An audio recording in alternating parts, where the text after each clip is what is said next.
It's no secret that the spring market here in Winnipeg is in full swing, and there's even competition where prices are going $30,000, $50,000, even $100,000 over asking price. I've heard a lot of stories about people who are frustrated when searching for a home, and so today I wanted to share my top 3 strategies for how I am helping my buyers still get homes in this competitive market.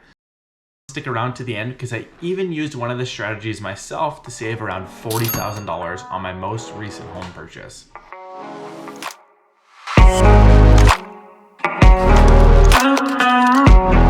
In case you're new here, my name is Cody. I'm a realtor here in Winnipeg, as well as a real estate investor here in Winnipeg. And so if you are moving here or want to get connected, please reach out. I would love to help you find or help you sell your current one.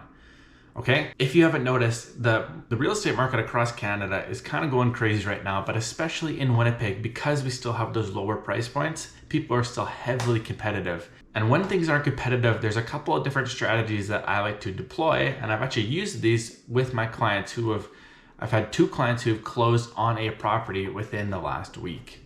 Okay, so without further ado, let's get into it. So when buying a house, everyone's financial status is different. And when a bank is going to pre-approve you for a mortgage, typically they will look at a couple of different criteria. However, I have noticed that banks or lending specialists or mortgage brokers are also very busy right now, which makes sense. It's a busy market. And so that means sometimes there's going to be some more mistakes than there normally would be. And they're humans, they're prone to make mistakes, it happens. But I want to go over your pre-approval to see if they made a mistake, to see if you could actually get pre-approved for more, or if it's actually more than I think you should be buying at. I've even had cases where lenders actually haven't even pulled credit on a client before, and then they think they're pre-approved for a certain amount, and then once they pull credit, they realize they underwrote the mortgage wrong, and they actually wouldn't be able to qualify. I've never had an offer fall through because of financing, and so there are ways that we can work around it even after, once we find out the bad news. Okay, but realistically, another big part of this is that when we talk with your lender to determine your pre-approval amount, I will often ask the question, at what price point would you be comfortable if we did a unconditional or a no financing condition on an offer? Almost every lender is going to say that they don't want you to remove that, which makes sense. But if you have been looking around in the market at all, or you hear stories, you'll notice that a lot of people are talking about all cash offers. Now, let's clear up some confusion about all cash offers. This isn't a offer where they're paying with 100% liquid cash. It just means they don't have a financing condition that would allow them to back out of the deal should the mortgage not be approved or not be approved for the amount that they need. Okay, and so most people who are doing cash offers still get mortgages. It doesn't limit you in that capacity. So for example, when I'm talking to a lender, maybe they're pre-approved for $400,000, but they would allow them to do a $350,000 all cash, no problems. Kind of like we understand they have enough money that this price would work.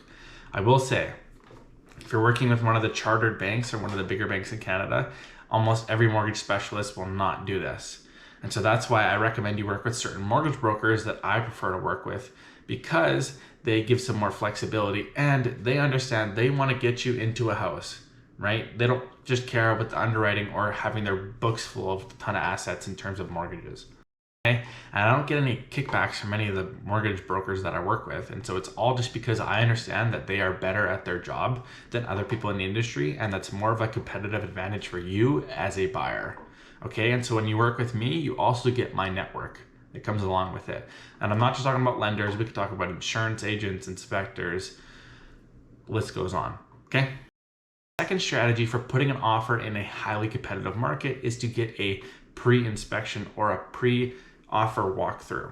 Okay, when it's a competitive environment, almost nobody is going to accept an offer with an inspection condition, because typically those take a while and stuff can come up and it just gives you any reason to back out of the offer. And so they actually would rather just take the one that's more guaranteed money. It has nothing to do, okay, well, sometimes it has something to do with if they don't want you to find something in the house, but that's often the rarer case and not more so that they just don't want to deal with an inspection in case something comes up. And so you can actually do a offer walkthrough or inspection where you can hire an inspector who will go through the property with you. It usually takes about an hour, so it's pretty quick. Normal inspections are 3 hours.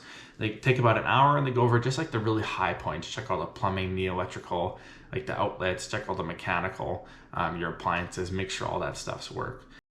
If you don't want to pay the $100 or $200 it is for the pre-inspection, I sometimes will help my clients do this himself, where we walk through and test some of the things to make sure they all work. However, you don't get the guarantee that you would from a professional inspector's insurance or report that they have that would actually be a legal document. It would just be stuff that we had known, but it wouldn't be guaranteed on paper.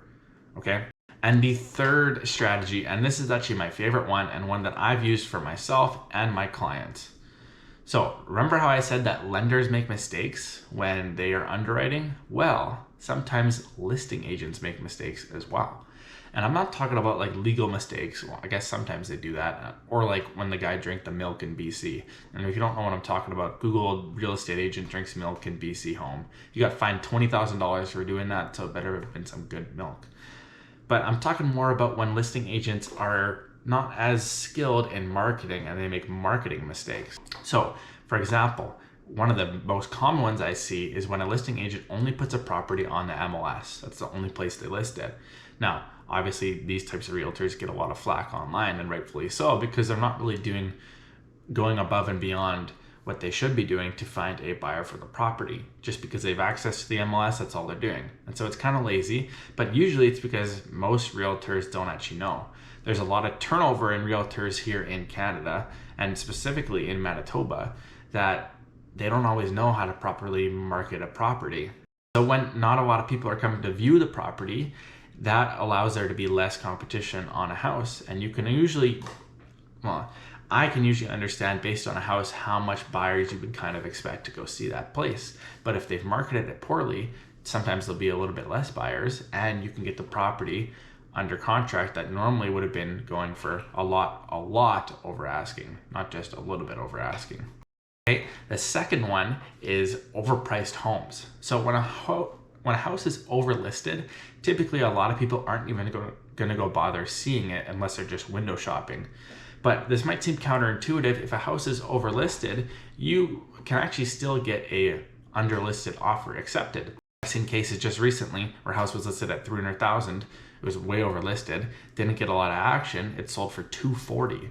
And so sometimes the agent will make a mistake in running their comparative analysis and they overprice the home, or the homeowner wants the price to be listed higher. However, typically in the second case, they're not going to accept a lowball offer because they have a price that they want. But if the agent makes a mistake in recommending a price and they go forward with that, then you could potentially get a property for what it's worth. But had it been listed at $240,000, it probably would have sold for more than $240,000. And so that's definitely an opportunity. I've also seen cases where agents have made mistakes with the mapping process. And so if you've ever gone on realtor.ca or looked at the MLS, there'll be a map where you can look at properties.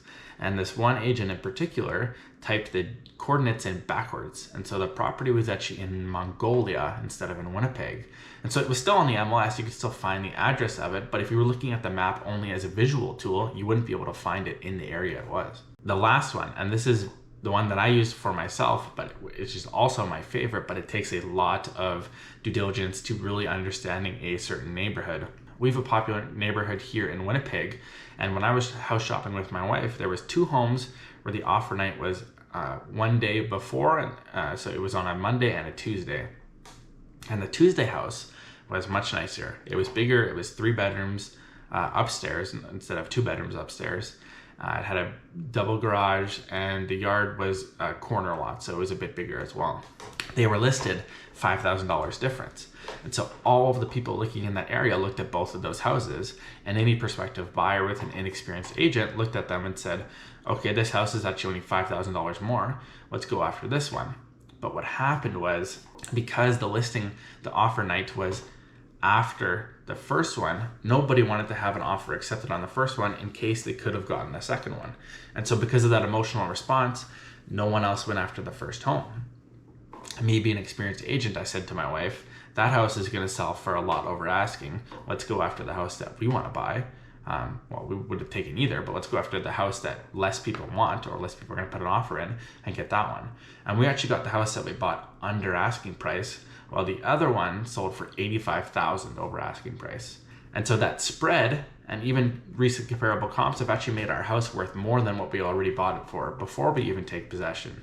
You could see that clearly we're about to move, and these are some of the best tricks that I like to deploy with my clients so that we could find properties where listing agents haven't necessarily made a mistake that they can identify, but it usually just comes from inexperience or not understanding how marketing works. Okay, and so if you were looking to buy a place in Winnipeg as a first-time home buyer, as somebody who's looking to sell and then buy again, or just moving or downsizing, or if you're looking to invest, I want to help you. I want to help you with these tips and tricks, and even more that I only save for my clients.